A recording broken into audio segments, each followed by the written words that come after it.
Okay, magandang gabi na naman for another review concert here in Dubai. Eto na naman ang inyong lingkod, Wangta. Okay, that believes that music heals. Okay, anong bang re-reviewin natin ngayon? Late review na siguro. Ito, on December 2024, nagkaroon ng huling El Bimbo concert ang E-Heads dito sa Dubai. Yo, man. Ang masasabi ko lang is walang kwenta.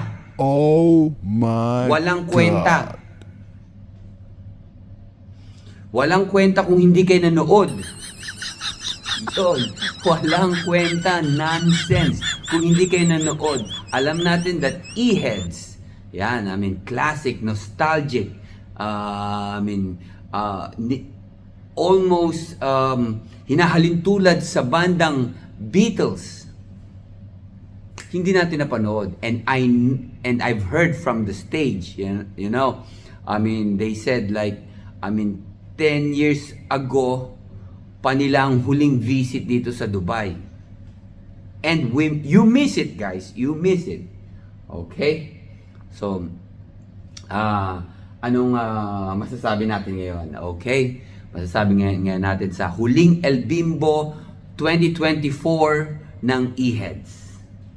Okay? Again, as trip lang. Ang preparation natin dito,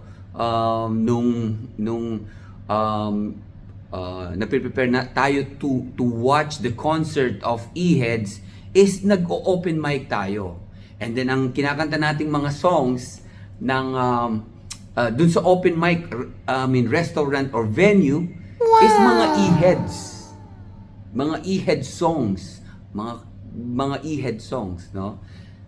The original E-Heads, yan. Ano-ano yung mga nag-o-offer na restaurant dito sa Emirates? Meron diyang what they call this, Hot Palayok. Yan. Merong Pulutan House next to Hot Palayok dito sa may Abu Dhabi. Diyan naman sa Dubai, meron tayong Makati Bar, yan, at Densho. Denshos. Yan. Then ano pa? Meron sarap na kusina. Ay, napakasarap ng pagkain doon. Yan. Lutong bahay talaga, no? And, yun ang preparation natin. So then, ano ba? Well, just to feel us happy. You know? Pag kinakanta natin yung mga ganong, mga kanta, especially from E-Heads, nakita natin yung joy, yung happiness, which is what life is all about. Di ba? Wow! Okay. Nabanggit ko na. Okay, magsimula tayo sa venue. Okay, ang venue nila is Pit Malu. Mga masters, Pit Malu. It's the Dubai Expo. Wow. Alright. Doon nila what they call kinonduct. Napakabago ng venue, and it has 3 layers of standing ovation or standing pit, no? Then halos na puno nila yung fan pit doon. Okay?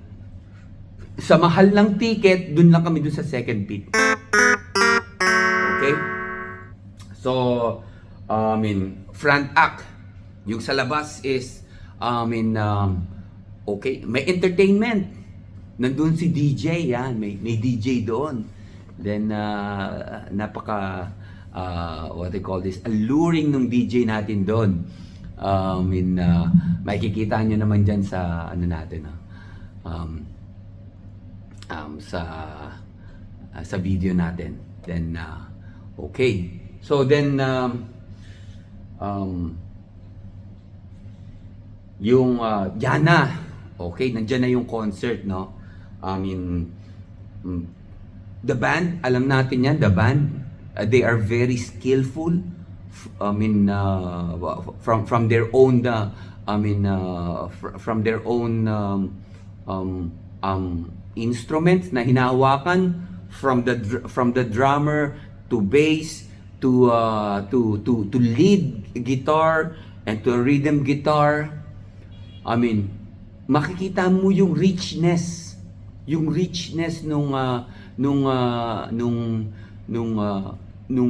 combination niya, no, ng different really artists. Ibig sabihin walang tapon. Kung mapapakinggan nyo, walang tapon dun sa lima na yon na band members. They are artists from their own skills, no, na hinawakan. Kaya ganun siya kaganda sa pandinig. Okay? Tapos nandoon yung guys, alam naman natin yung the past na what you call this na pagdaanan ni Ellie, no, when it comes to dun sa health niya.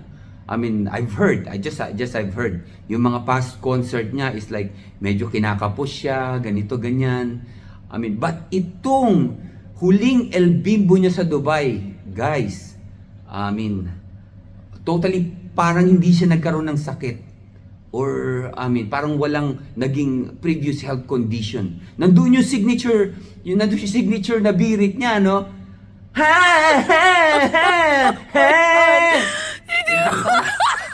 Pag narinig niyo yun, talagang reminiscing. It will flash back yung mga tawag doon, nung pagkabata mo. It will flash back. Talagang galing Ellie.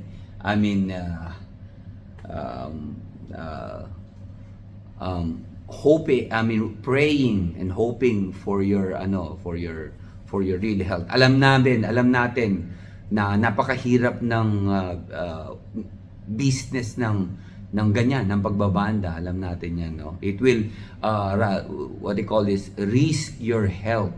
Very high yung risk ng health kasi minsan wala kayong tulog niyan, eh.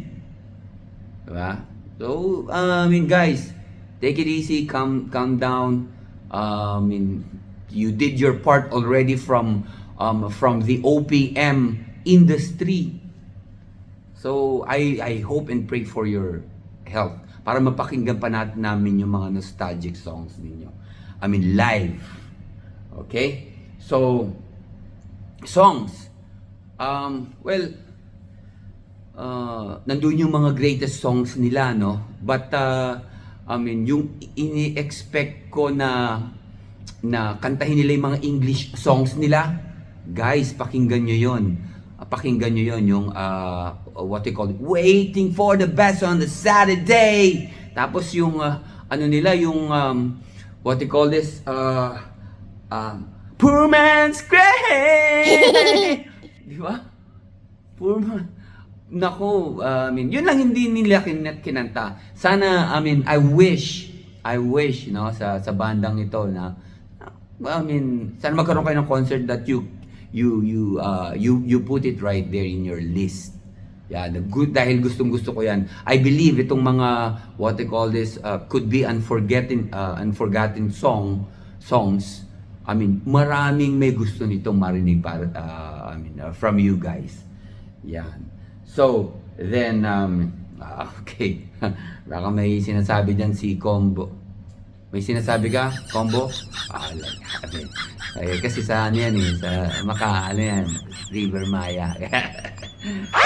Okay. So, then, wow.